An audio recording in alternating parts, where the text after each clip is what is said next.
Nah, kita akan melanjutkan diskusi kita sebelumnya di pemrograman paralel. Kalau sebelumnya kita lebih bicara thread programming, yang dimana sebenarnya dia paralel kalau multiple CPU dan OS-nya memang men-setup nanti setiap thread-nya dijalankan paralel, tapi sebenarnya thread programming juga bisa dijalankan di single CPU dan dia seolah-olah konkuren gitu atau paralel. Nah, pada kesempatan kali ini kita akan bahas parallel processing, di mana kita tidak lagi bicara thread ya, tapi kita bicaranya kemudian proses. Nah, kemarin sebenarnya sudah kita bahas ya bedanya thread sama proses, tapi mungkin supaya lebih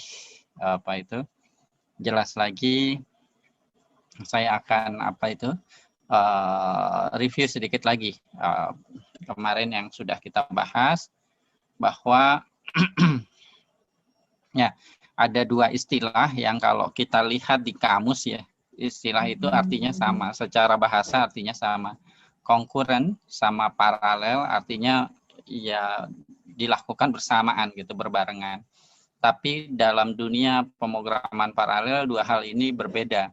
Karena konkuren itu biasanya mengacu pada thread programming ya, di mana kalau kita punya multiple thread, misalnya di sini ada thread 1, thread 2, nah dia kemudian dijalankan bergantian, sangat cepat bergantiannya, seolah-olah berbarengan. Cuma ada beberapa keterangan di website-website, blog-blog yang menurut saya kurang tepat, yang mengatakan bahwa ini nggak harus juga dia single CPU sebenarnya. Karena OS juga kemudian bisa memanfaatkan beberapa CPU sekaligus. Tapi yang jelas konkuren di sini ya itu lebih mengacu kalau di dunia parallel programming ke thread-thread yang dijalankan bersamaan atau seolah-olah seperti bersamaan. Sedangkan kalau paralel ya, paralel. Nah, di sini dia bilangnya konkuren also paralel gitu ya. Nah, ini dia dijalankan pada dua proses yang berbeda. Jadi di sini bisa jadi seperti ini di dua CPU seperti ini dan dia independen gitu ya. Nah, cuma nanti ada beberapa hal yang harus kita perhatikan bahwa ketika membuat thread ya, ketika membuat thread ini kan subproses ya, subproses. Dia makan resources-nya sedikit. Nah, membuat dari satu main thread. Jadi ini proses dulu gitu ya. Ini proses besar. Terus kemarin kita udah bahas dia pasti ada main thread. Nah, terus dari main thread ini kemudian dia bikin thread lagi ya. T1, T2 misalnya sampai T3 gitu. Nah, membuat thread ini 1, 2, 3 itu biasanya cepat, efisien. Nah, tapi kalau ini parallel processing ya, parallel processing biasanya dia kemudian ini main proses ya, main proses. Terus dia dibagi-bagi ke setiap CPU gitu. Proses 1, ini misalnya proses 0, proses 1, proses 2, terus proses 3. Nah, ini biasanya proses untuk membuat anak prosesnya ini biasanya lebih lambat. Nanti kita akan lihat. Sehingga nanti kalau mau pakai parallel processing, ya, yakinkan maka apa yang dikerjakan oleh setiap prosesor ini adalah sesuatu yang signifikan. Jangan sampai ketika kita ngebagi tugasnya ke setiap prosesornya itu lebih lama dibandingkan kemudian proses yang dijalankan di setiap prosesornya ini. Nah, nanti saya contohkan. Jadi, kalau seandainya kerjaannya remeh yang dibagi-baginya itu, ya malah jadi makin lama. Ilustrasinya gini misalnya. Misal kita mau membuat sesuatu yang rumit, misalnya rumah, maka make sense untuk kita kemudian punya beberapa pekerja untuk bikin rumah tersebut. Nah, tapi kalau misalnya kita cuma mau bikin, let's say pisang goreng, terus dikerjain 10 orang, bukannya malah tambah cepat, malah tambah riuh gitu, malah ribet itu dapur, malah berantakan. Nah, ibaratnya gitu. Kita akan lihat lebih lanjut nanti. Nah, jadi ada dua ya. Thread kita sudah bahas kemarin, thread programming. Nah, bedanya sama proses yang kita akan discuss hari ini ya, proses multiproses programming atau parallel programming yang sesungguhnya.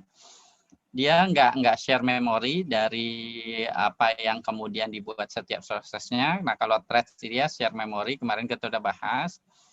Terus, nah ini ya, spawning atau switching proses itu ekspensif, artinya tadi bagi-bagi tugasnya awalnya gitu ya. Nah, ini nanti istilahnya pooling. Nah, ini makan waktu nih, ya beberapa detik lah, 1, 2, 3 detik tergantung komputernya.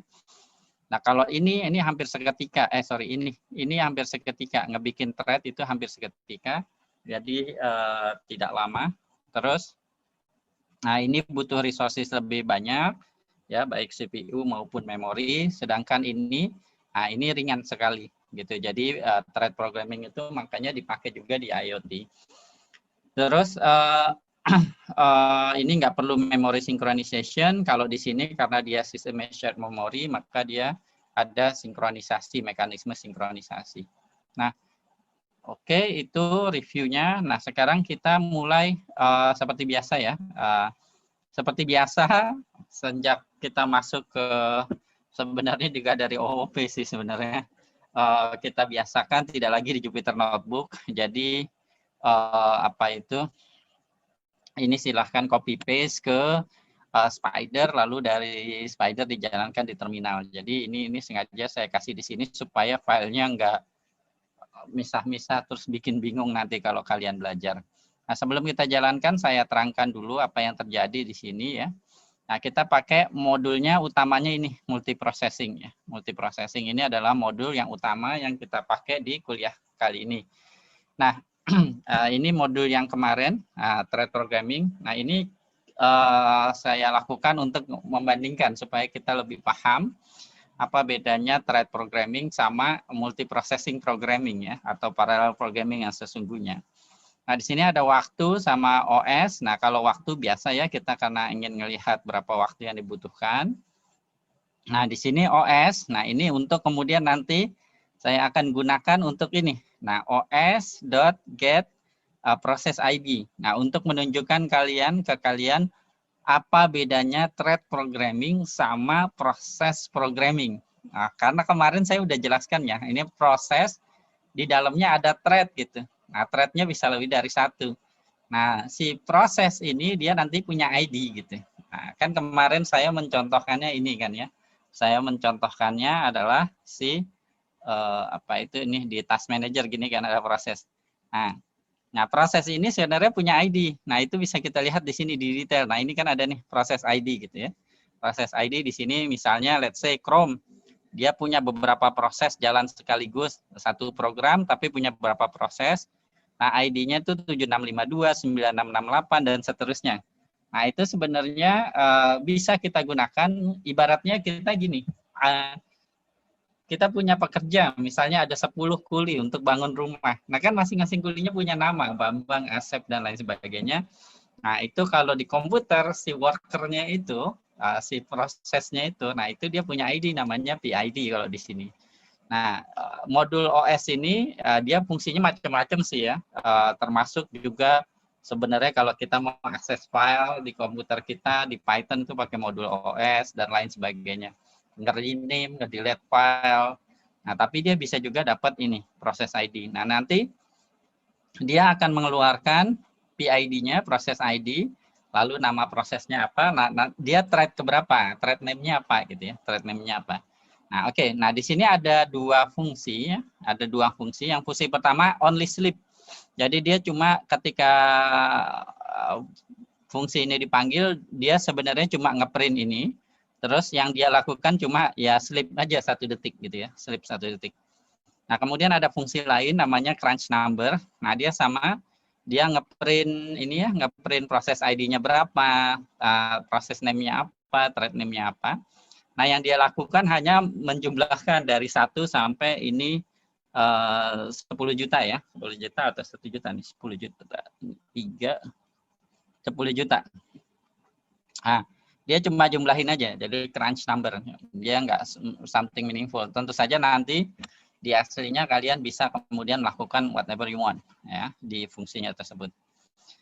Nah, kemudian di main function-nya di sini dia mulai dulu dengan membandingkan yang serial dulu ya. Yang serial maka ini kalau kalian bingung for underscore, nah underscore itu dipakai oleh para programmer untuk variabel yang saya terpaksa pakai tapi nanti nggak akan dipakai gitu, atau temporary variable.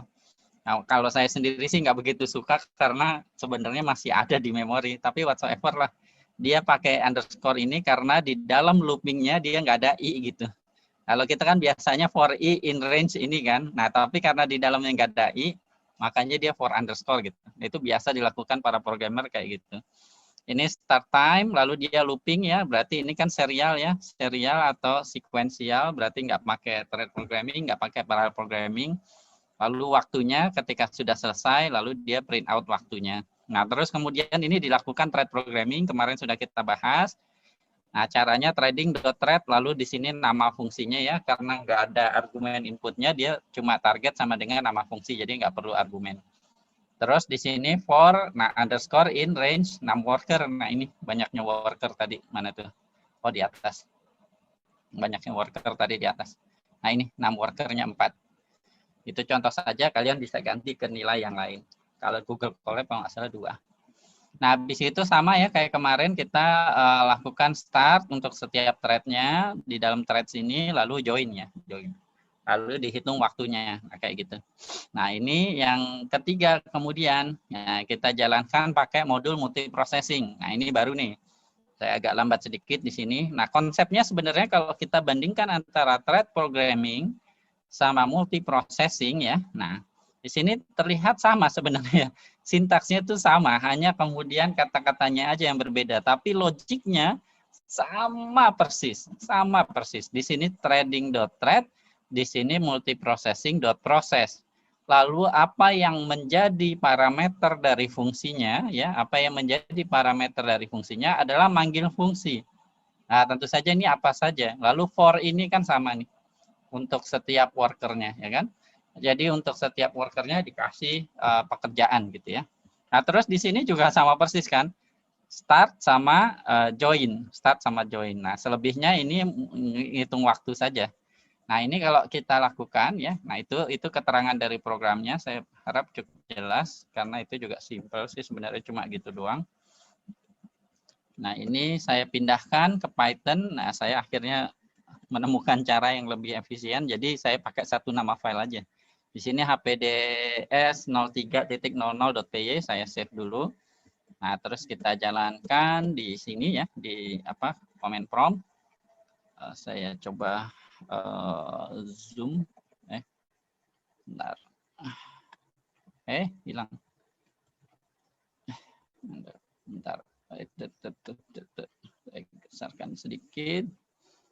Terus harusnya bisa di zoom ya. Nah, ini Python terus APTS 03. Nah, ini ya. Nah, ini kalau kita jalankan. Nah, ini tunggu sebentar. Nah, dia yang serial dulu. Nah, terus ada waktunya, terus yang ini kepencet jadi. Nah, ini ya.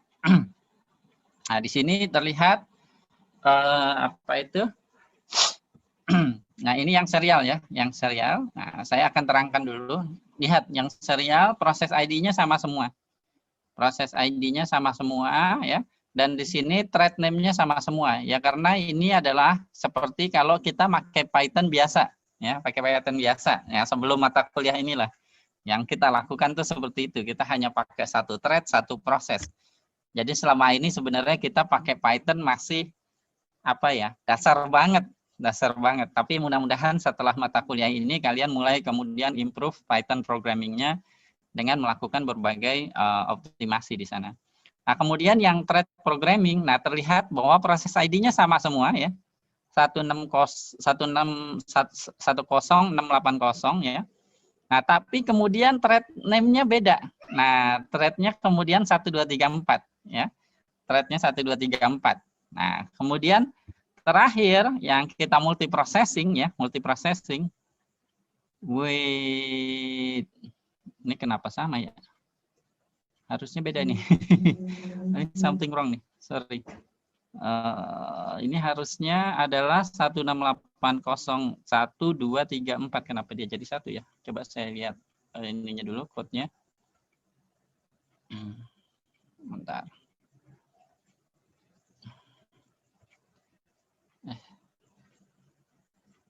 Kalau enggak mp.process.id ya.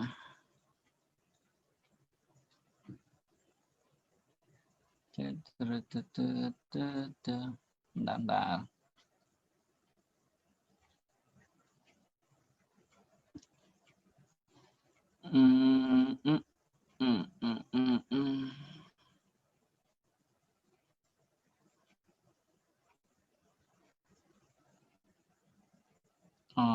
Oh, dia multi processing ID-nya beda. Oh, oke. Taruh dulu sebentar. Nah, ini ada kalau nggak salah di sel bawahnya deh. Kalau nggak salah ada di sel bawahnya. Sebentar.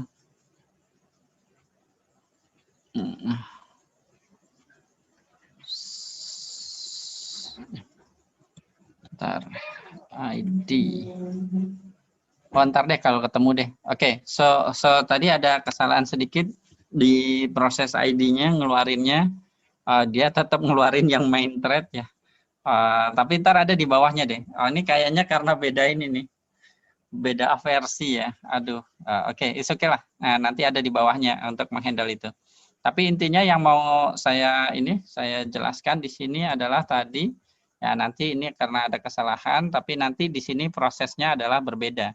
Nah, ini kalau waktunya, kalau ini waktunya oke, lebih cepat. Nah, ini lebih lambat karena kemudian tadi, yang saya terangkan tadi, yang kita lakukan masih ecek-ecek di dalam fungsinya. Nanti kalau fungsinya kemudian melakukan sesuatu yang semakin berat, nah kemudian dia akan terlihat kelebihan dari multiprocessing ya. Nah, itu untuk trading versus multiprocessing. Nah, kemudian untuk membagi-bagi tugas sebenarnya juga sama ya kayak kemarin trading, sehingga pembagian tugasnya itu sebenarnya kayak otomatis gitu ya, otomatis. Jadi di sini misalnya saya save ya. Nah, di sini saya jelaskan dulu fungsinya, code-nya. Nah, ini di sini kalau yang pada contoh ini oke, kita hanya fokus pada multiprocessing, lalu fungsinya di sini hanya mengkuadratkan saja apapun inputnya.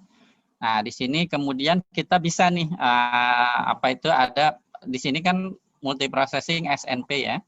Nah, di sini np dot ada namanya CPU count. Untuk kemarin yang pertanyaan siapa Ibrahim kalau nggak salah ya.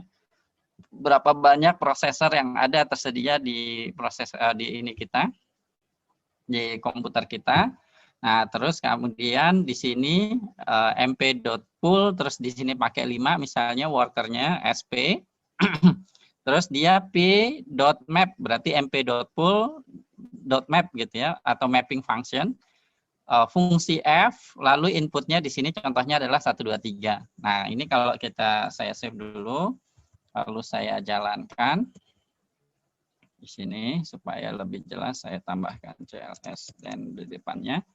Nah, ini kemudian terlihat di sini ya number of processor 8. Nah, tapi kemarin kita sudah ada bahas 8 ini sebenarnya 4 itu physical core ya. 4 lagi sebenarnya logical core ya. Jadi dia hanya hyperthreading teknologinya si Intel. Aslinya cuma ada 4.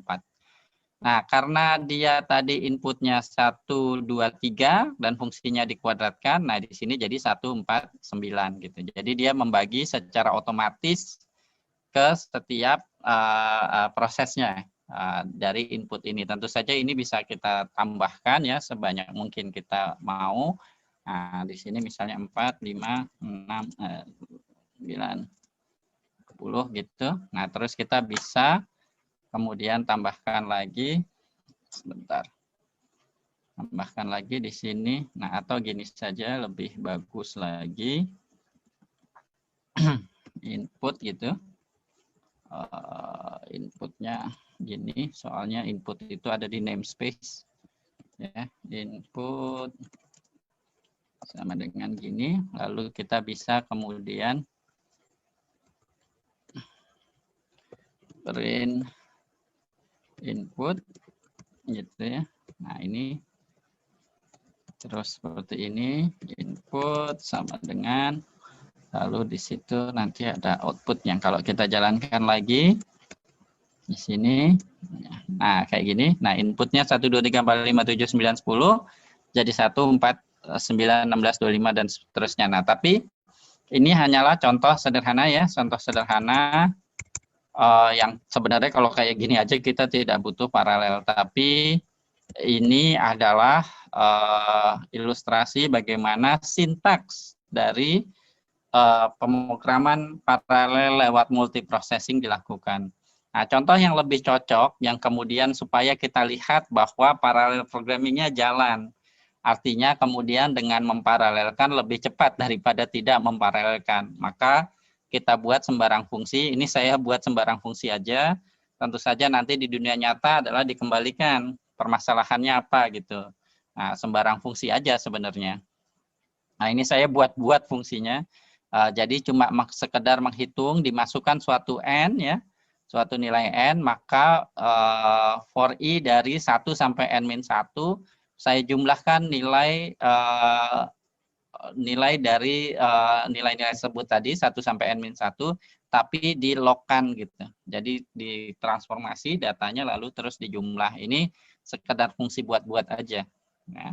Nah, terus inputnya adalah di sini saya samakan 1 juta kali 20, berarti dia adalah 1 juta, 1 juta, 1 juta, terus sampai 20 kali. Nah, gitu ya, ini sampai 20 kali. Ini contoh saja, tapi nanti aslinya bisa apa saja, kalian bisa misalnya ngitung kernel, transformasi data, dan lain sebagainya. Most likely nanti di dunia nyata ini adalah data gitu. Nah, kemudian kita pakai serial programming dulu seperti biasa, kita kayak stopwatch-nya gitu ya. Stopwatch-nya ini tuh artinya yang baris ini adalah stopwatch-nya itu mulai ceklek gitu ya. Nah, terus kemudian baris ini adalah stopwatch-nya diklikin lagi sekali lagi berarti selesai. Nah, terus kemudian yang dilakukan adalah output-nya adalah fungsi. Nah, ini nama fungsinya, terus X untuk setiap X di input. Nah, ini inputs. Terus ya udah saya karena inputnya ada 20, fungsinya adalah R1 ke R1, maka outputnya 20. Supaya memudahkan di sini saya hitung rata-ratanya saja ya sebagai pembanding saja nanti hasilnya itu benar gitu ya. Nah, ini kan serial ya. Serial tidak paralel, maka nanti ini jadi patokan kita apakah yang paralel hasilnya benar nggak sama apa enggak. Nah, untuk versi multiprocessing yang parallel programmingnya, tapi versi multiprocessing ya, bukan hyperthread, bukan thread programming. Nah, seperti tadi kita bikin pool dulu di sini ya, pool dari proses ya. Nah, ini sintaksnya seperti ini. Nah, sebenarnya ini bisa aja sih ini taruh di atas gitu, jadi satu baris juga bisa. Jadi pool sama dengan atau ini sebentar. Setahu saya ini bisa ya. Setahu saya ini nggak perlu 2 kali, jadi sekali aja seperti ini. Sebentar. Ya, seperti ini. Ini harusnya bisa. Ntar kita coba sebentar lagi. Nah, terus kita pakai di sini karena tadi mp.cpu count adalah 8. Nah, sini saya proses misalkan 8. Nah, kita inputnya ada 20 nih. Nah, berarti kan ada yang 2, ada yang 3 dapatnya kan, menjalankan fungsinya. Tapi itu otomatis nanti dilakukan oleh fungsi map ini. Nah, ini fungsi map ini akan memetakan setiap elemen di list input ini ya, himpunan input ini ke fungsinya. Nah, berarti dari 8 workernya ini ya, nanti ada yang dapat 2, ada yang dapat 3. Tapi siapa yang dapat 2, siapa dapat 3, kita nggak perlu ini udah high level abstraction. Jadi kita nggak perlu kemudian nitty-gritty-nya seperti itu, nggak perlu. Tapi nanti kita bisa lakukan kalau memang kita mau melakukan seperti itu. Saya biasanya kalau menghandle yang project yang ini kompleks, biasanya saya manual tuh. Saya kasih prosesor apa ngerjain apa aja, prosesor yang lain ngerjain apa gitu. Nah, kalau enggak gitu nanti programnya bisa jalan berbulan-bulan, berminggu-minggu. Jadi kita harus melakukan parallel programming. Oke, ini mulai waktu, terus ini akhir waktu. Nah, terus nanti kita lihat outputnya apakah sama atau tidak. Lalu bagaimana waktunya, apakah benar dia lebih cepat apa enggak. Oke, seperti biasa cara jalaninnya kayak tadi ya. Ini Ctrl A, Ctrl C. Saya taruh dulu di sini berarti ya. Seperti ini ya. Terus saya save. Terus kita lihat di sininya lagi. Nah, seperti ini. Nah, ini kita jalankan yang sekuensial dulu seperti tadi di code-nya. Nah, ini tunggu sebentar. Karena ini agak banyak ya prosesnya. Tapi it's a good thing ya. Karena kemudian kita bisa melihat pengaruh dari pemrograman paralelnya. Wait, nah ini tapi it's longer than I thought. Tunggu sebentar. Kelemahannya tuh kalau nggak jalanin di terminal tuh kadang-kadang kita nggak sengaja mempause gitu. Kita mencet apa itu. Jadi kadang-kadang saya gitu. Apa itu mencet space bar kalau nggak salah itu jadi pause proses di terminal. Nah ini tunggu sebentar. Nah ini karena sambil pakai Zoom kayaknya jadi lebih lama dari yang biasanya. Nah ini 54 detik ya kalau serial nggak pakai parallel programming. Sekarang kita lihat kalau pakai 8 ini ya worker proses berapa dia ininya apa waktunya ya. Si nah oke, dia 19 detik ya. Jadi apa itu lebih cepat ya, lebih cepat. Tapi kalau kita lihat di sini kita ekspektasinya sebenarnya kan kalau 8 worker ya, 8 worker kan dari taruhlah ini 60 gitu ya. 60 bagi 8 kan harusnya ini bukan 20 ya, harusnya berapa? 30 bagi 4 berarti harusnya 7,5 sekitar 7,5 detik ya. Nah, terlihat di sini. Nah, ini kalau seperti ini namanya linear speed up. Linear speed up. Nah, tapi kita di sini tidak mendapat linear speed up. Nah, ini ada beberapa penjelasan kenapa seperti ini. Di antaranya tadi karena proses poolingnya tadi butuh waktu ya. Yang kedua kemudian karena yang 4 tadi adalah logical bukan kemudian physical. Nah, kemudian terakhir ya itu dua ini yang kemudian mempengaruhi dia bukan linear speed up. Tapi nanti ketika permasalahannya semakin kompleks, terus kita punya physical core lebih banyak, maka untuk masalah yang embarrassingly paralel, yang artinya dia tidak ada dependensi atau proses, ini kita akan semakin melihat linear speed up seperti itu. Nah ini, oke, saya harap di situ sudah nampak ya bahwa multiprocessingnya berjalan atau bekerja dengan baik ya. Cuma nanti, oh ya oke lah. Nah ini kan full map ya. Tadi perintahnya, sintaksnya di sini full map mana tuh. Nah ini ya. Nah full map sendiri dia melakukan proses. Jadi kalau ada pekerjaan seperti ini ya, pekerjaannya ada sebanyak n pekerjaan. Lalu di sini misalnya ada 3 proses, let's say, dia bagi ke sini ke 3 pekerja. Nah tapi di sini misalnya ada urutan 1, 2, 3 sampai n besar. Nah kalau kita pakai full map, maka nanti hasilnya juga akan terurut. Jadi terurut 1, 2, 3. Nah ini dia hasilnya terurut. Hasilnya terurut sampai n. Itu kalau kita pakai full map. Nah ini istilahnya adalah sinkronus parallel programming. Nah tapi sinkronus parallel programming ini ada bottleneck atau istilah lainnya apa ya? Ada heap time, bukan heap ya, apa ya? Ada extra time untuk kemudian mensinkronus hasilnya di sini, bahwa dia kemudian harus urut juga. Jadi main saling tunggu-tungguan gitu. Misalnya maksudnya gimana ya?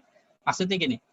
Misalnya di sini n-nya ada 20 kayak tadi. Terus prosesornya let's say ada 3 lah. Nah, ini kan ngerjain misalnya D1, D2, D3. Dia ngerjainnya bareng nih. Nah, tapi terus kemudian misalnya D2 duluan nih selesai. Terus D3, terus D1. Nah, dia D2 dan D3 belum dapat job baru sebelum semuanya selesai dulu. Jadi misalnya D2 oke lah selesai di sini. Terus D1 selesai, D3 selesai, baru kemudian dikasih job berikutnya. Nah, di sini dapat D4 misalnya, D5, D6, dan seterusnya. Baru kemudian nanti selesai di sini misalnya D4 dulu, terus D6, terus D5, kayak gitu. Jadi dia paralel, tapi untuk setiap batch proses, dia harus main saling tunggu-tungguan gitu, karena dia sinkronus. Nah, tapi kalau kita misalnya tidak butuh hasilnya kemudian terurut, asinkronus, Contohnya ini kayak misalnya di model decision tree untuk ngitung entropi atau gain itu kan sebenarnya asinkronus karena kita perlunya nanti hanya reduce kan, yaitu mensumasi semuanya gitu. Nah kalau seperti itu maka kita kemudian bisa menggunakan fungsi asinkronus di mana ya nggak usah urut, kita juga nggak akan pakai faktor keterurutannya gitu kan dari komputasinya. Nah kita bisa fungsi asing ya. Nah asing itu kalau di ini perintahnya adalah pull.map underscore asing. Nah, kalau sintaksnya sama persis, yaitu nama fungsinya, koma, lalu inputnya apa. Nah, terus kalau asing, nah karena dia asing, maka dia kemudian ada ekstra di sini ekstra instruction untuk kemudian mengambil semua hasilnya gitu. Nah, perintahnya adalah kemudian .get ya. Lalu .get ini akan menghasilkan suatu variabel hasil dari pekerjaan seluruh pekerja yang bekerja secara asinkronus. Ibaratnya gini, ada kentang, ada 100 kentang yang harus dikupas, mau ada acara pernikahan misalnya. Terus ada 3 emak-emak yang mau mengupas kentang. Nah, kalau pakai asing ya udah mereka kentangnya ngupas aja semuanya. Begitu selesai ngupas diambil kentang lagi, itu asing. Tapi kalau seandainya misalnya kemudian ada orang lagi, nah ini emak-emaknya 3 ngupas kentang, dia ngasih satu. Begitu udah selesai baru kasih lagi kentang satu. Nah itu namanya sinkronus. Tapi kalau asinkronus di sini ada kentang banyak gitu. Ya udah emak-emaknya ngambil sendiri, dia ngupas sendiri. Kalau udah hasil kupasannya taruh sini gitu. Nah ini hasil kupasan ini ya sudah di sini. Nah gitu, itu bedanya antara sinkronus sama asinkronus. Nah, ini bisa kita coba di sini terus kita jalankan sama seperti tadi, pindahkan ke ini Jupyter Notebook-nya, saya save, lalu kemudian pindah ke sini. Nah, kita jalankan lagi. Nah, seperti ini. Nah, kalau ini kebetulan aja hasilnya sama karena yang dilakukan cuma kuadrat gitu ya, maka dia berurutan. Tapi jangan harap nanti kalau misalnya fungsinya itu lebih kompleks, dia akan berurutan. Nah, asinkronus secara umum dia lebih cepat daripada sinkronus. Ya wajar ya, secara logika juga kan dia akan lebih cepat karena tidak ada perlu proses sinkronisasi gitu ya antar proses. Nah, sebelumnya, nah tadi, oke, nah ini kemudian contoh tadi saya sempat bilang bahwa power atau kekuatan dari multiprocessing ya adalah kemudian kita punya flexibility untuk kemudian memerintahkan prosesor keberapa jalanin apa gitu. Nah, ini adalah contoh bagaimana melakukan hal tersebut. Nah, di sini misalnya ada sebuah objek ya. Sebuah kelas yaitu proses A ya. Nah, ini udah kita bahas semua apa itu init ya, makanya kita harus belajar OOP dulu kan kemarin. Nah, kuatkan dulu di OOP-nya. Nah, di sini terus kemudian ada proses ID. Nah, multiprocessing.process lalu nanti ada ID-nya apa? Di sini proses ID sama kayak tadi ya. Cuma bedanya nanti di sini ada ID, proses ID. Nah, kemudian yang dilakukan dari fungsi ini adalah cuma itu doang. Dia cuma time.sleep 1 detik terus kemudian ngeprint ini. Nah, terus kemudian ada kelas B. Nah, kelas B sebenarnya sama aja.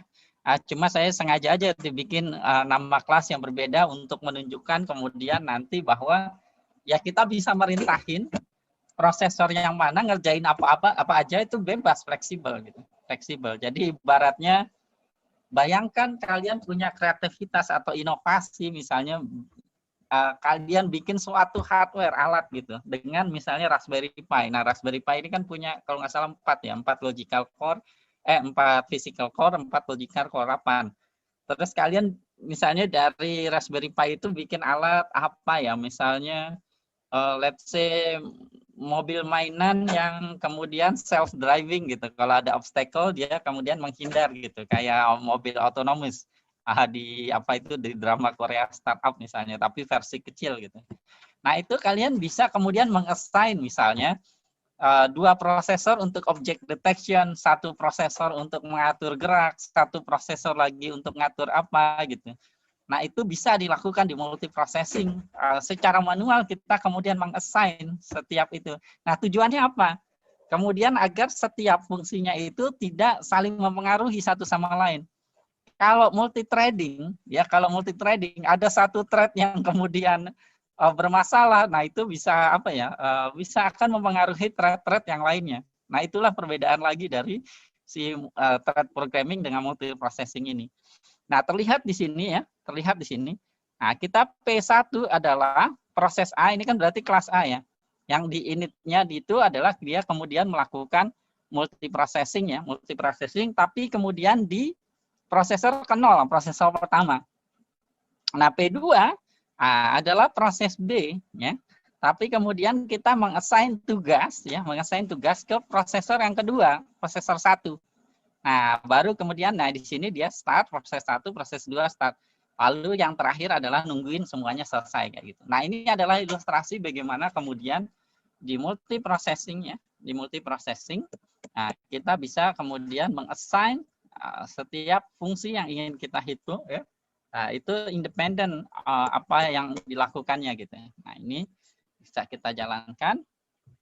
Nah seperti lihat di sini. Nah ini tadi yang saya salah di awal itu. Nah ini bisa dikoreksi di sini. Nah ini terlihat proses ID-nya ya berbeda ya. Nah di sini terus ID dari prosesornya pun berbeda. Jadi proses ID di Windows-nya 16252, nah dia dijalankan oleh prosesor yang kedua. Nah karena nama prosesor mulainya dari 0. Nah proses ID 13304 dijalankan oleh prosesor pertama. Nah namanya di sini proses A1, proses B2. Nah tapi dia masih di main thread dari program HPDS 0300.py. Nah, kayak gitu ya. Nah, saya harap dengan ini akan jauh lebih jelas lagi. Nah, itu ya. Nah, terus kalau kalian ngeh bahwa kita dari tadi hanya kemudian fungsi yang satu variabel. Saya belum kemudian menunjukkan bagaimana parallel programming dilakukan untuk multivariate function. Nah, untuk multivariate function ya, kita pakai fungsi yang namanya starmap. Jadi saya contohnya di sini. Jadi ada fungsi fsum ya. Nah, inputnya adalah A, B. Lalu yang dilakukan dia adalah melakukan melakukan reduce A plus B. Jadi dari R2 ke R1. Nah, tentu saja ini hanyalah contoh ya. Nah, kalian nanti bisa sembarang Rn ke Rm ya. Fungsinya bisa sembarang fungsi multivariat sembarang. Nah, ini yang saya contohkan di sini adalah dari R2 ke R1. Nah, jadi dia reduce ya. Kayak map reduce. Nah, di sini saya contohkan pakai mp.pool4, artinya saya pakai 4 prosesor ya, 4 prosesor di awal. Nah, kalau fungsinya multivariat, nah maka inputnya adalah tuple berpasangan. Nah, tergantung dia dari R berapa ke R berapa. Karena fungsi ini dari R2 ke R1, maka domainnya adalah tuple berpasangan 2, karena dimensi 2, R2. Nah, perintah sintaksnya sendiri jangan khawatir. Nah, karena sama persis. Nah, ini tadi namanya proses pool ya, di sini proses pool tinggal .starmap. Nah, perintahnya sama banget, nama fungsinya, nama parameter domainnya, ya kan? Nama parameter fungsinya atau domain fungsinya, data. Di sini kan data, ya. Nah, kalau kalian lihat ada pola di situ, pola dari sintaksnya selalu sama. Nah, seperti itu. Nah, karena ini adalah fungsi map ya, bukan asing, kita hanya butuh satu baris. Karena secara otomatis dia akan men-start dan akan melakukan join. Nah, sehingga tidak perlu beberapa baris. Bayangin parallel programming hanya satu baris. Dulu zaman saya S1, parallel programming itu bisa puluhan baris. Minimal tuh untuk yang sederhana banget. Tapi kalau sekarang mudah banget kayak gini. Nah, ini Ctrl A, Ctrl C ya. Nah, terus kita bisa coba di sini Ctrl A, Ctrl V, saya save ya. Terus kita jalankan. Nah, di sini. Nah, terus kita dapatkan itu ya. 1 tambah 1 2, 2 tambah 1 3, 3 tambah 1 4, 6 tambah 9 15 kayak gitu. Nah, itulah dia. Ini masih dasar tentu saja. Tentu saja ini bisa lebih dalam lagi. Cuma saya nggak tega juga kalau lebih dalam lagi dilakukan secara online. Kapan-kapan kita ketemu offline terus kita bisa yang multiprocessing yang lebih kompleks lah. Saya sengaja kemudian hanya ngasih yang dasar-dasar saja. Tapi walaupun hanya dasar seperti ini, Nah, ini sudah sangat bermanfaat kalau kita aplikasikan di dunia nyata. Nah, saya sendiri sering pakai kalau ngolah data yang besar gitu. Ngolah data yang besar. Cuma ya kalau kita jalankan di laptop ya, terus paralel programming gini, biasanya tuh kipasnya langsung bekerja full gitu ya. Berisik biasanya, wah gitu. Karena dia ingin supaya nggak kepanasan ya prosesornya. Dan itu biasanya saya lakukan memang kalau lagi ada pekerjaan yang kemudian datanya atau modelnya itu kompleks seperti itu. Saya pikir itu ya.